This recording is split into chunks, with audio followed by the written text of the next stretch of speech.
Olá! Sabe, quando a gente usa a internet, tem uns serviços que a gente nem vê, né? Tipo HTTP, DNS, eles são como as ruas, o correio invisível que liga tudo, para mandar e-mail, comprar online. Só que, claro, como toda infraestrutura, tem lá seus pontos fracos. E é isso que a gente vai investigar hoje. Mergulhar fundo nas vulnerabilidades mais comuns, com base em material acadêmico sobre proteção de rede e web. A ideia é entender como os invasores pensam, como agem e o que dá para fazer para se proteger, certo? Então, vamos lá. Começando pelo básico, né? Os protocolos TCP/IP, HTTP, DNS, são as regras dessa estrada digital, é isso? Exato. São as regras do jogo. E, bom, as falhas elas podem aparecer em muitos lugares, em várias camadas. Pensa na infraestrutura mesmo. Roteadores, firewalls, se não tão bem configurados, é como deixar a porta de casa aberta, sabe? Aí os invasores usam umas técnicas tipo o port scanning. É basicamente um programa que fica testando milhares de portas digitais num servidor, procurando alguma aberta e sem segurança. Entendi. É como testar todas as maçanetas de um corredor gigante. Isso, exatamente. Procurando uma brecha. E tem também o software, né? Sistemas, aplicativos desatualizados. Imagina uma fechadura velha que todo mundo já sabe como abrir. É por aí. Os criminosos exploram essas falhas que já são conhecidas. Faz sentido. E a autenticação? Senhas. Ah, esse é um ponto crítico. Senha fraca, tipo 1, 2, 3, 4, 5, nome do cachorro, ou sistema de login que não verifica direito, é um convite. Aí entram os ataques de força bruta, que são programas tentando milhões de senhas, uma atrás da outra, até acertar. Nossa, parece óbvio evitar senha fraca, mas ainda acontece muito, imagino. E você falou de configuração errada dos serviços também. Sim, e isso abre porta para ataques bem engenhosos, como o SQL Injection. É uma técnica onde o invasor consegue colocar um comando malicioso onde deveria ir, sei lá, um nome de usuário numa busca. É como enganar o sistema, tipo com um pedacinho de código tipo ou 1 igual a 1, sabe? Aí o banco de dados pode acabar mostrando tudo, em vez de só o que você pediu. Uau! É explorar a lógica do sistema contra ele mesmo. Bem inteligente. Exato. Manipulação pura. E claro, não podemos esquecer do fator humano, As pessoas. fundamental. Muitas vezes é o elo mais fraco. Clicar num link suspeito no e-mail de phishing. Aqueles e-mails falsos, sabe? Aham, que parecem de verdade, mas querem roubar a senha. Isso. Ou usar senha fácil. Repetir a mesma senha em vários lugares. Tudo isso dá brecha. Ok, aqui a coisa fica complexa. Infraestrutura, software, senha, configuração, pessoas. Parece um campo minado. Como é que se defende de tudo isso? Olha, não tem uma solução única, uma bala de prata. A defesa boa mesmo é como um castelo, sabe? Com várias muralhas. Primeiro, manter tudo atualizado. Sistema operacional, aplicativos. Isso fecha as falhas conhecidas. É o básico. Depois, configurar direito os equipamentos. Ligar só o que precisa mesmo. Menos porta aberta, menos risco. Certo. Atualização e configuração são a primeira linha de defesa. E as senhas que você mencionou? Senha forte, óbvio. Mas, mais importante ainda, usar a autenticação de 2 fatores, o 2FA, sempre que der. É aquela camada extra, sabe? O código que chega no celular dificulta muito a vida de quem tentar invadir, mesmo que descubra a senha. O 2FA faz toda a diferença, então. Muita. E para proteger as aplicações web diretamente, tem os WAFs, os firewalls de aplicação web. Ah, o AF. Ele funciona como um segurança na porta da aplicação? Tipo, verificando tudo que chega antes de entrar? Exatamente isso. Ele consegue filtrar tentativas de ataque como SQL Injection, por exemplo. E, claro, educar os usuários. Ensinar sobre phishing, sobre senha segura. Isso fortalece muito. E, junto com tudo isso, monitorar sempre e ter um plano para quando algo der errado. Porque, né, pode acontecer. Entendi. Uma abordagem em camadas faz todo sentido. Mas, e quando mesmo assim falha? A gente já viu casos bem grandes, né? Sem dúvida. O caso da Target, lá em 2013, é um exemplo clássico e bem doloroso. O interessante ali é que os invasores não foram direto na Target no começo. Eles atacaram um fornecedor terceirizado, uma empresa de ar-condicionado. Veja só. O fornecedor... Como assim? É, roubaram as credenciais que esse fornecedor usava para acessar a rede da Target para manutenção, provavelmente. Entraram pela porta dos fundos, então. Exatamente, pela porta dos fundos. Uma vez lá dentro, conseguiram se mover pela rede e instalar malware direto nas maquininhas de cartão, nos caixas. O resultado? Roubaram dados de mais de 40 milhões de cartões e informações de uns 70 milhões de clientes. Foi um desastre. Nossa, que história! Mostra como a segurança de uma empresa gigante pode depender da segurança de um parceiro pequeno, né? Então, o que a gente tira disso tudo? A mensagem principal, eu acho, é que segurança de rede é uma briga constante. É complexo, as vulnerabilidades podem estar no hardware, no software, na configuração, nas pessoas, não dá para baixar a guarda. A defesa tem que ser assim em camadas, sempre de olho, sempre se adaptando. O fascinante é ver como tudo está interligado, né? Os riscos se conectam. Exatamente, não é só tecnologia, são os processos, as pessoas, tudo junto. E fica uma reflexão, né? Pensando nesse caso da Target, que a invasão veio por um terceiro, se empresas enormes com muito dinheiro para investir em segurança podem ser comprometidas através de parceiros, o quão segura essa cadeia digital toda da qual a gente depende para tanta coisa hoje em dia? É algo para se pensar. Bem-vindas e bem-vindos ao nosso Deep Dive de hoje. O foco é entender as vulnerabilidades de dois pilares na internet, os protocolos TCP e UDP. A gente está se baseando num material didático bem completo sobre proteção da infraestrutura de rede e web. Olá. Exato. Nossa missão aqui é desmistificar como eles funcionam, sabe? As diferenças cruciais e, claro, como atacantes podem explorar essas brechas. Isso. Para começar, vamos pensar assim. O TCP seria como mandar uma carta registrada. Você tem aquela confirmação de entrega, tudo chega na ordem certinha, é confiável, né? Perfeito. E o DP? Bom, aí já pensa num cartão postal. É rápido, direto ao ponto, mas assim, sem garantia nenhuma de entrega ou de ordem. Cada um tem seu papel, e é um papel vital na comunicação online. Ok, vamos desempacotar isso então. Começando pelo TCP. Ele estabelece uma conexão antes de mandar os dados, certo? Usando aquele famoso aperto de mão de 3 vias. O SYN, SYN-ACK, ACK. Isso mesmo. Essa orientação à conexão é o que garante a entrega ordenada, confiável dos dados. É essencial para coisas como, sei lá, navegar na web, transferir arquivos, coisas que você precisa que cheguem inteiras e na ordem certa. Certo. Ele também controla o fluxo para não afogar a rede, confirma recebimentos, segmenta os dados.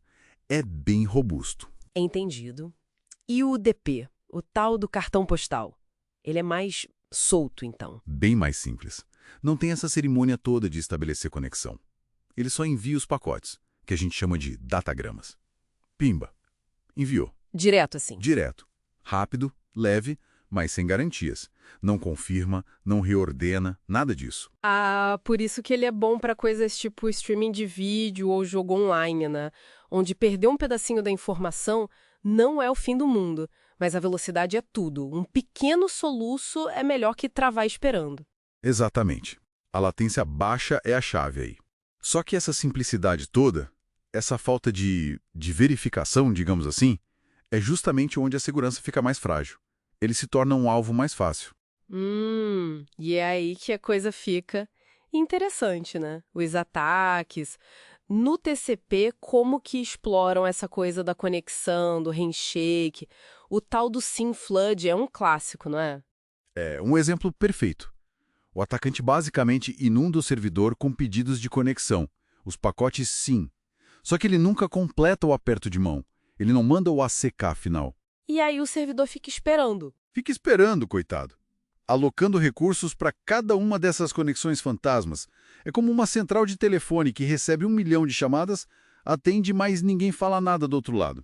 Uma hora, ela trava. Os recursos acabam. E ninguém mais consegue ligar de verdade. Entendi. Esgota o servidor explorando essa necessidade dele de lembrar de cada tentativa de conexão. Faz sentido. Além dessa sobrecarga, tem mais coisa no TCP? Tem sim. Existe o sequestro e disseção TCP. Hoje em dia é mais difícil por causa da criptografia, que está bem mais comum, felizmente. Mas, teoricamente, um invasor poderia interceptar e, tipo, tomar controle de uma comunicação TCP que já está rolando. Nossa, E tem também os ataques de reset, os RST, pacotes falsificados que mandam "Oh, acabou a conversa aqui", forçando o fim de conexões que deveriam continuar. entendi. Ok, vamos pro UDP então, com essa natureza mais desapegada dele. Como que atacam ele? Imagino que inundar também seja uma opção, né? Só que mais direto, talvez. Com certeza. O DP Flood é isso. Jogar um volume absurdo de pacotes UDP no alvo. Sem muita cerimônia. O objetivo é entupir a banda, consumir os recursos do sistema com lixo. Mas tem os métodos mais elaborados. Tipo amplificação DNS. Essa é bem esperta e perigosa. Amplificação? Como assim? Amplifica o quê? O ataque. O atacante manda uma consultinha pequena para um servidor DNS, geralmente um que está mal configurado ou aberto. Só que ele falsifica o endereço de origem. Ele coloca o IP da vítima como remetente. Aí o servidor DNS, coitado, responde. Só que a resposta DNS costuma ser bem maior que a pergunta. E para onde vai essa resposta gigante? Direto para a vítima. Entendi. O atacante usa o servidor como um megafone para gritar na orelha da vítima. Exato. Uma pequena pergunta gera uma resposta massiva, direcionada. É uma técnica de reflexão e amplificação. E dá para fazer coisas parecidas usando outros serviços UDP e sempre com o IP spoofing, que é essa arte de falsificar o endereço IP de origem. E claro, tudo isso pode ser multiplicado por 1000 usando redes de bots, né? Os famosos DDoS, que podem usar tanto o TCP quanto o DP para causar o estrago. O material também menciona um ataque chamado Slow Loris, que parece diferente. Não inunda, mas segura as coisas. Isso, o Slow Loris é mais sutil, mais lento, como o nome diz. Ele não quer inundar com volume. Ele abre várias conexões com um servidor web, tipo um servidor Apache. Mas em vez de mandar a requisição toda de uma vez, ele manda bem devagarinho, 1 byte de cada vez, sabe? Para quê? Para manter a conexão aberta pelo maior tempo possível. O servidor tem um limite de quantas conexões consegue manter abertas ao mesmo tempo. O Slow Loris vai abrindo conexões e segurando elas, sem consumir muita banda, até que o servidor não consegue aceitar mais ninguém. Os usuários legítimos tentam conectar e... nada. Servidor ocupado. Engenhosos esses ataques, né? Explorando as características de cada protocolo. Bom, com esse cenário todo, a pergunta que não quer calar. Como é que a gente se protege disso no dia a dia da rede? Olha, a defesa começa pelo básico do básico. Firewalls. Bem configurados, claro. Eles são os porteiros da rede. Filtram o tráfego com base em regras, bloqueiam pacotes que parecem suspeitos, vindos de lugares estranhos, ou com formatos esquisitos. Mas só firewall não resolve tudo hoje em dia. Imagino. Precisa de algo mais, inteligente talvez, que olhe o comportamento. Exatamente. Aí entram os sistemas de detecção de intrusão, os IDS, e os de prevenção de intrusão, os IPS. Pensa no IDS como um alarme. Opa, tem algo estranho aqui, ele avisa. E o IPS? O IPS é o segurança que não só vê o problema, mas age. Ele detecta e ativamente bloqueia a ameaça. Além disso, é crucial configurar bem os próprios serviços. Limitar quem pode fazer consulta recursiva num servidor DNS, por exemplo, ajuda a mitigar a amplificação. São várias camadas. Certo, camadas de defesa. E pensando mais para frente, o que mais está vindo por aí? Quais são as tendências? Bom, a criptografia é cada vez mais essencial. Usar TLS, SSL, para proteger os dados enquanto eles viajam pela rede. Isso já está virando padrão, né? Não dá para pensar em comunicação segura sem isso. Verdade. Outra coisa é a autenticação multifator, MFA ou 2FA. Aquela segunda camada de verificação para acessar sistemas. Isso dificulta muito a vida de quem tenta roubar credenciais ou sequestrar sessões. Faz toda a diferença. E claro, tem a tecnologia ajudando na defesa. Inteligência artificial, machine learning, estão sendo cada vez mais usados para analisar padrões de tráfego em tempo real, detectar anomalias que podem ser ataques novos, ataques que as regras fixas de um firewall talvez não pegassem, análise comportamental, sabe? Muito bom. Então, para a gente fechar, recapitulando rapidinho, a gente desvendou as diferenças entre o TCP, aquele confiável, metódico da carta registrada, e o UDP, o rápido, direto do cartão postal. Isso. Vimos como o handshake do TCP e a simplicidade dos datagramas do UDP funcionam e, principalmente, como essas características são exploradas em ataques.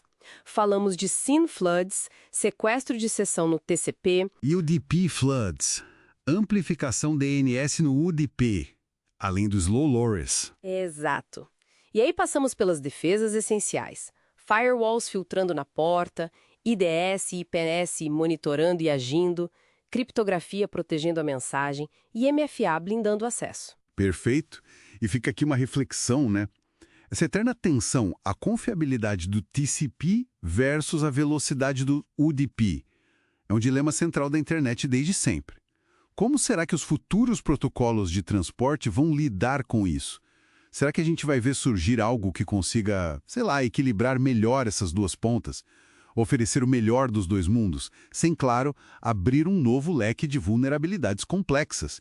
É algo para a gente ficar de olho, com certeza, na evolução constante da rede. Bem-vindos a mais um Deep Dive. Hoje a gente vai mergulhar fundo na camada de rede, o coração da internet, né? E, claro, nas suas vulnerabilidades. Isso aí. Temos um material bem completo aqui que explica o protocolo IP, a transição gigante do IPv4 para o IPv6 e como os atacantes, se aproveitam dessa camada. Uhum. A nossa missão aqui é entender esses pontos fracos e, claro, como a gente pode se defender. Para começar, vamos lá. O protocolo IP, o que faz ele ser tão central, mas ao mesmo tempo meio arriscado? Olha, o IP é basicamente o carteiro da internet. Ele que guia os pacotes, os datagramas, sabe, usando os endereços lógicos, tipo CEP e o número da casa. Certo. Só que assim, ele foi pensado lá atrás com foco total em eficiência, não em garantia de entrega. Ah, entendi. Isso quer dizer que não tem confirmação, o pacote pode se perder, chegar fora de ordem, até duplicado. É o famoso melhor esforço, né? Melhor esforço. Isso já soa como, sei lá, uma brecha, né? E material fala de ferramentas como o Tracert. Como é que elas ajudam a gente a ver essa viagem meio caótica dos pacotes? Exato. O Tracert ou Traceroute, em outros sistemas, ele mapeia o caminho que o pacote faz, pulando de roteador em roteador, sabe? Uhum. Aí ele mostra onde tem atraso, onde o pacote se perdeu. Muitas vezes é por congestionamento mesmo, limitações físicas da rede. É um jeito de ver essa falta de garantia funcionando na prática. Falando em evolução, um ponto-chave no material é essa transição do IPv4 para o IPv6. É impressionante pensar que os 4,3 bilhões de endereços do IPv4, que parecia um número absurdo, acabaram. Como assim? Do celular, internet das coisas, isso aí consumiu os endereços IPv4 muito rápido. Faz sentido. Aí o IPv6 chega com essa quantidade, nossa, quase inimaginável de endereços. São 340 andecilhões. Usa 128 bits, mas assim, não é só a quantidade, viu? Certo. O que mais ele traz de bom? O material fala de melhorias importantes. Sim, ele resolve umas dores de cabeça do IPv4. Por exemplo, o NAT, aquela, digamos, gambiarra para traduzir IP privado em público. Sei, causa lentidão às vezes, né? Exato. Em jogos, videochamada, o IPv6 pode eliminar a necessidade do NAT em muitos cenários. E a grande virada, para mim, é a segurança nativa com o IPsec. Segurança nativa? É. Criptografia, autenticação, já vem meio que embutido no protocolo. Não é mais um penduricalho. Isso parece mudar o jogo mesmo. Antes da gente entrar nos ataques, o material cita rapidinho o ICMP. Qual é o papel desse coadjuvante do IP? O ICMP é tipo a caixa de ferramentas de diagnóstico do IP. Ele não carrega dado do usuário, mas sim mensagens de controle, sabe? Tipo ping? Isso, o ping usa ICMP para ver se um host está online. O Traceroute também usa ele. Ele ajuda a identificar problemas, porque o IP sozinho não ia te avisar se um pacote não chegou ou se o destino está inacessível. Ele é mudo nesse sentido. Entendi. Então temos o IP fazendo o melhor esforço, o ICMP ajudando a diagnosticar e o IPv6 vindo aí com mais endereço e segurança nativa. Beleza. Isso leva a gente para a questão principal. Como os atacantes exploram as fraquezas? Principalmente do IPv4, que ainda está por aí, né? O material começa com IP spoofing. O que é isso? Imagina mandar uma carta, mas colocar o endereço do remetente falso. É isso. O IP spoofing é quando o atacante mascara o IP de origem do pacote, para fazer parecer que ele veio de uma fonte confiável. É perigoso porque pode enganar firewalls ou sistemas que confiam só no IP de origem para liberar acesso. E como é que a rede se defende disso? De um pacote com um remetente falso? Uma técnica importante é fazer validação nos roteadores da borda da rede, usando algo como o URPF, Unicast Reverse Path Forwarding. URPF. Pensa num porteiro esperto. Ele olha o endereço do remetente e por onde a carta chegou. Se um pacote chega pela porta A, mas o IP de origem dele deveria vir pela porta B, opa, algo tá estranho. Ele barra. Faz sentido. Tipo uma checagem de rota. O material também fala dos ataques de sorvedouro de recursos. O famoso DDoS entra aí, né? Com certeza. O DDoS, ataque distribuído de negação de serviço, é o exemplo clássico. A ideia é bem direta, na verdade. Que é? Inundar o alvo, mandar tanto tráfego inútil, tanta requisição inválida, que ele não consegue mais processar os pedidos legítimos. É como entupir a caixa de correio de alguém com panfleto até não caber mais nada. Nossa! E como a gente se defende dessa avalanche? É uma defesa em camadas, não tem jeito. Você precisa de IDS e IPS, que são sistemas de detecção e prevenção de intrusão. Agem como seguranças, né? Exato. O IDS detecta e avisa. O IPS pode agir e bloquear o tráfego suspeito. Aí tem os firewalls tradicionais, filtrando o básico. E para proteger a aplicação web especificamente, tem os WAFs, os Web Application Firewalls. WAFs. Eles entendem o tráfego HTTP mais a fundo, barram ataques mais sofisticados na camada de aplicação. Entendi. E por último, o material descreve um ataque que parece mais sutil. O ataque de encaminhamento assimétrico, o ASR. O que ele tem de diferente? A sutileza dele é que ele desvia só o tráfego de saída da vítima. Só a saída. O tráfego de entrada chega normal, a conexão parece ok para o usuário, mas os dados que a vítima manda para fora, esses passam pelas mãos do atacante. O objetivo é interceptar informação sem levantar alarme imediato. Caramba, isso é bem sorrateiro mesmo. E para mitigar algo assim? Aí exige vigilância constante. Monitoramento com IDS e IPS, configuração bem rigorosa de filtros de roteamento para não aceitar rotas duvidosas. Criptografia forte ajuda muito, porque mesmo que interceptem, o dado está ilegível.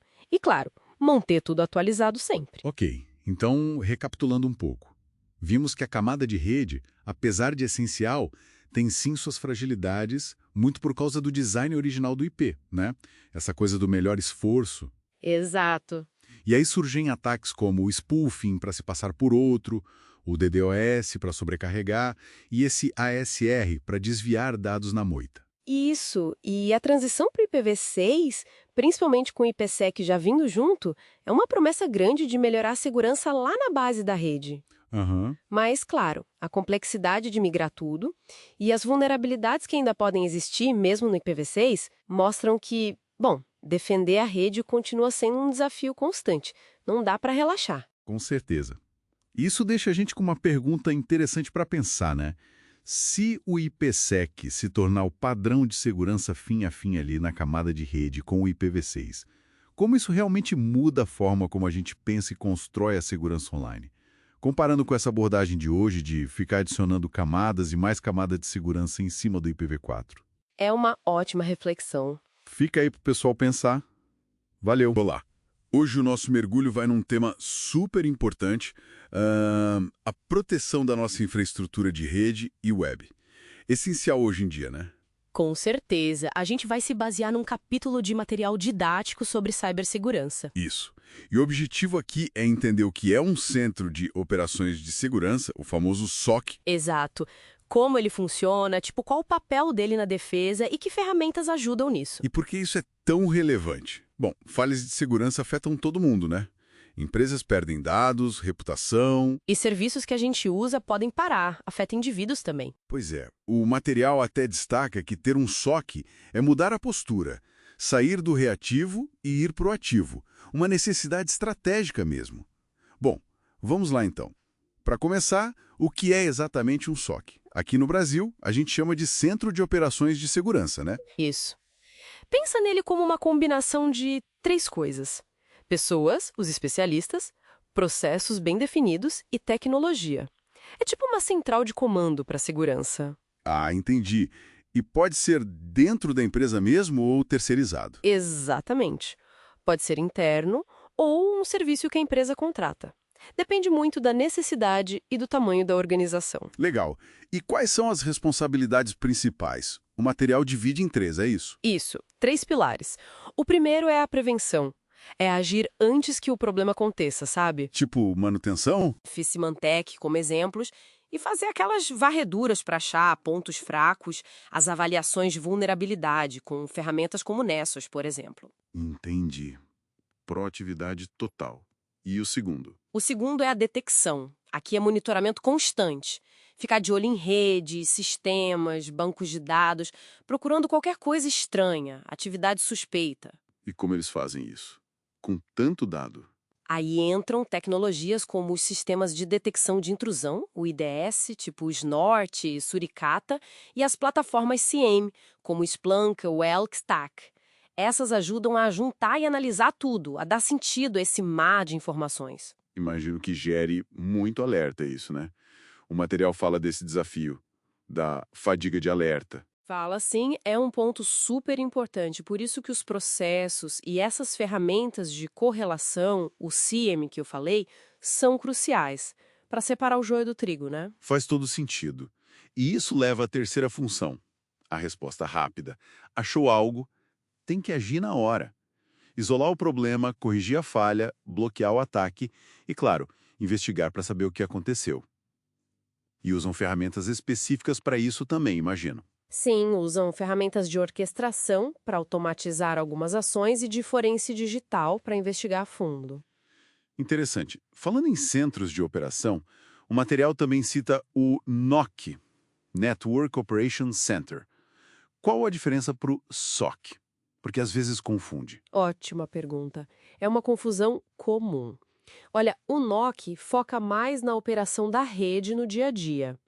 Performance, disponibilidade. Se a rede está lenta, por exemplo, é o NOC que investiga. Ah, ok. Performance e se está tudo no ar. Isso. Já o SOC, não. O foco dele é total na segurança. Proteger contra ataques, ameaças cibernéticas. São funções diferentes, mas que precisam conversar, claro. Entendi. E parece que não tem um SOC único, né? Tem variações. Exato. Existem vários modelos. Tem o SOC interno, que a empresa monta e gerencia.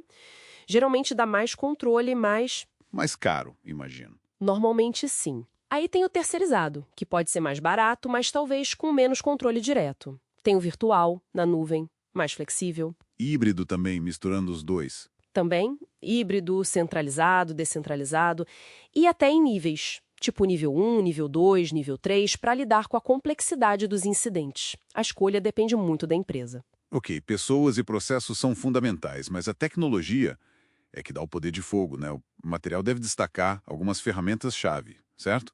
Sem listar tudo, claro. Sim, ele foca mais nas categorias. Para começar, tem a parte de visibilidade e monitoramento básico. Ferramentas tipo o Nagios, que é até código aberto. Ele basicamente checa se os sistemas estão online e se estão respondendo. É a saúde básica da rede. Ok, para saber se está tudo de pé. Mas e para achar coisa maliciosa mesmo? Aí entram os sistemas de detecção de intrusão, os IDSs. O material cita o Snort como exemplo clássico. Ele fica ouvindo o tráfego da rede e procurando por padrões que pareçam ataques conhecidos. É tipo um alarme mesmo. E com tanto alerta vindo do monitoramento e do IDS, como os analistas conseguem focar no que importa? E aí que entra a mágica das plataformas CIEM, Security Information and Event Management. O Splunk é um exemplo poderoso que o material traz. O que ele faz? Junta logs e dados de segurança de tudo quanto é lugar, correlaciona os eventos e ajuda a achar os incidentes reais no meio daquele monte de alerta. É o cérebro que junta as informações. Ah, legal. Organiza o caos, digamos assim. Exatamente. E quando um alerta parece sério, como eles confirmam? Boa pergunta. Como saber se é ameaça de verdade ou alarme falso? Para isso, eles usam ferramentas de inteligência de ameaças. Serviços como o VirusTotal, que também é mencionado. Ali você checa rapidinho a reputação de um arquivo, de um IP, de uma URL. Compara com bases de dados globais, ajuda a validar e entender o risco. Entendi. Então, o SOC é esse centro nervoso que usa essas categorias de ferramentas, monitoramento, detecção, agregação com CIEM, inteligência, para ficar de olho em tudo e poder reagir rápido. Exatamente isso. Ter visibilidade em tempo real e conseguir responder rápido é a chave. E um ponto que o material bate bastante, a equipe e as ferramentas precisam estar sempre atualizadas, porque as ameaças mudam o tempo todo. Então, resumindo a nossa conversa, fica bem claro que um SOC bem montado é fundamental hoje, né? Essa mistura de gente boa, processos claros e tecnologia integrada. Isso. E vimos que tem flexibilidade, né? Diferentes modelos de SOC, várias ferramentas. O importante é como tudo isso se integra e como a equipe se adapta continuamente. Não adianta ter a ferramenta se não souber usar direito ou se ela ficar desatualizada. Perfeito. E para a gente fechar com uma reflexão. O material falou muito de ferramentas e da necessidade de atualização constante. Pensando nisso, será que a inteligência artificial cada vez mais integrada a essas ferramentas de SOC vai conseguir transformar a defesa?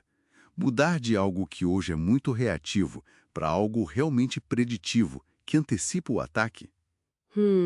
É uma ótima questão. A IA tem um potencial enorme aí. Fica aí a pergunta para a gente pensar.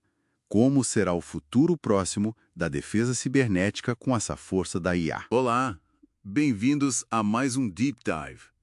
Hoje, a gente mergulha fundo nos fundamentos da rede. Vamos falar das camadas física e de enlace, sabe? E principalmente das vulnerabilidades delas, com base no material acadêmico que a gente analisou. Esse material detalha os protocolos, os riscos. Nossa missão aqui é entender como essas camadas básicas funcionam e, claro, onde é que elas falham. Para começar, o material compara o modelo OSI, aquele de 7 camadas, com o TCP, que é mais usado na prática, né? Com 4 camadas. A gente vai focar na camada 1 do TCP, que eles chamam de física enlace. Ela junta as duas primeiras do OSI. Exato. E o interessante dessa camada é que ela lida com a transmissão física mesmo, os bits puros entre equipamentos que estão ali um do lado do outro. Pensa em especificações elétricas, mecânicas, os sinais podem ser elétricos no cabo de cobre, ou pulsos de luz na fibra ótica, ou até ondas de rádio tipo Wi-Fi, Bluetooth. É a base de tudo, né? E é aqui que acontece também um encapsulamento. Os dados que vêm de cima da camada de rede ganham um cabeçalho, tipo um envelope mesmo, dessa camada aqui. Ah, como colocar a carta no envelope antes de mandar para o correio. Faz sentido. E no dia a dia, a gente vê muito Ethernet nas redes locais, né? Gigabit Ethernet voando por aí. Mas como é que os dispositivos se acham nessa camada? Como eles sabem para quem mandar um envelope? Boa pergunta. Aí entram dois tipos de endereço. Tem o lógico, que é o IP, lá da camada de rede, geralmente é software que cuida disso, e tem o físico, o endereço MAC. Aquele número de 48 bits gravado na fábrica na placa de rede, ele é o único na rede local. Certo. IP para saber a rede e o destino final, MAC para encontrar a máquina específica na minha rede local. Isso. E eles se complementam. O protocolo ARP, que é o Address Resolution Protocol, é a cola entre esses dois mundos, sabe? Dentro da rede local, ele traduz qual MAC corresponde a este IP. Sem ele, o pacote IP não saberia para qual placa de rede ir, fica perdido. Entendi.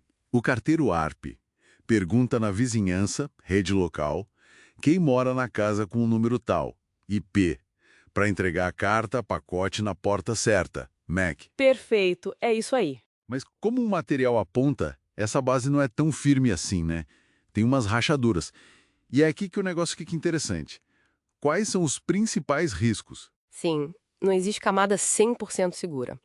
Da física de enlace, um ponto óbvio é o Wi-Fi. Configuração ruim, sabe? Usar protocolo antigo, tipo WAP, que é super fraco. incrível que ainda usam. E o risco de usar rede pública, né? Aberta. Rede de celular, 3G, 4G, 5G, geralmente é mais segura nesse ponto. Pois é, o Wi-Fi de graça no café pode custar caro. Mas e além do Wi-Fi, o que mais preocupa aí embaixo? Olha, o ARP spoofing, ou envenenamento de cache ARP, é, assim, bem perigoso.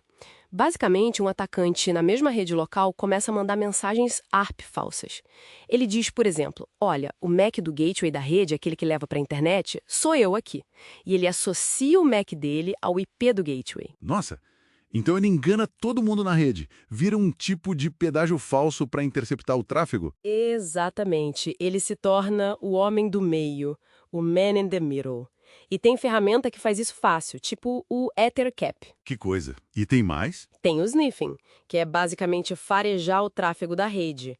Em equipamentos antigos, tipo hub, ou se a placa de rede estiver configurada num modo especial chamado promíscuo, dá para ver tudo que passa.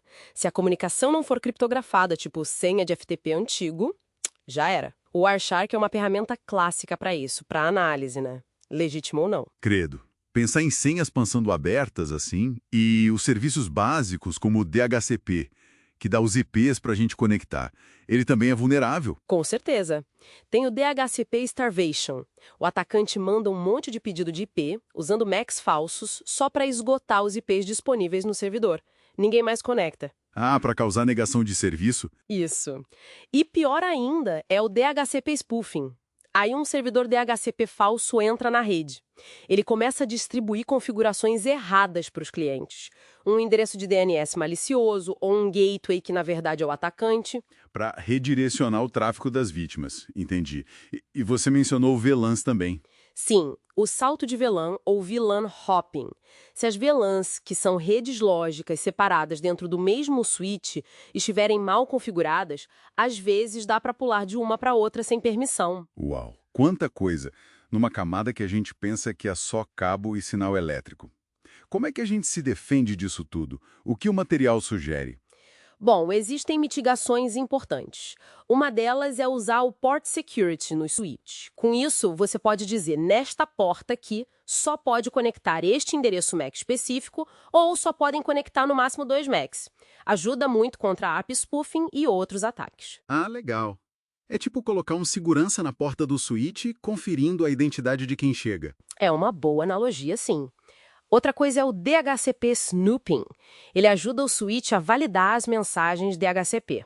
O switch aprende quais portas são confiáveis para ter servidor DHCP e bloqueia mensagens suspeitas de outras portas. Faz sentido. E para as VLANs? Configurar direito, né? Desativar as portas do switch que não estão sendo usadas ou mover elas para uma VLAN isolada, uma VLAN morta, que não leva a lugar nenhum. E as boas práticas de sempre, imagino. Claro, usar protocolo seguro, tipo SSH para gerenciar os equipamentos, nada de telnet. Não usar senha padrão de fábrica, manter firmware atualizado e monitorar, né? Ficar de olho nos logs, ver se tem algo estranho acontecendo. Certo, então, resumindo a história toda, a segurança começa lá embaixo mesmo, né? Na base. Falhas nesses protocolos, nessas configurações básicas da camada física e de enlace podem, assim, comprometer tudo que está em cima. Precisamente. Não adianta ter o melhor firewall do mundo lá na borda da rede, se aqui dentro na rede local a comunicação pode ser interceptada ou desviada por uma falha boba. Esses procedimentos que a gente comentou, Port Security, DHCP Snooping, parecem simples, mas são essenciais. E precisa de gente atenta cuidando disso. E para a gente pensar um pouco, o ARP funciona na base da confiança, né? Dentro da rede local, ele acredita no que dizem para ele.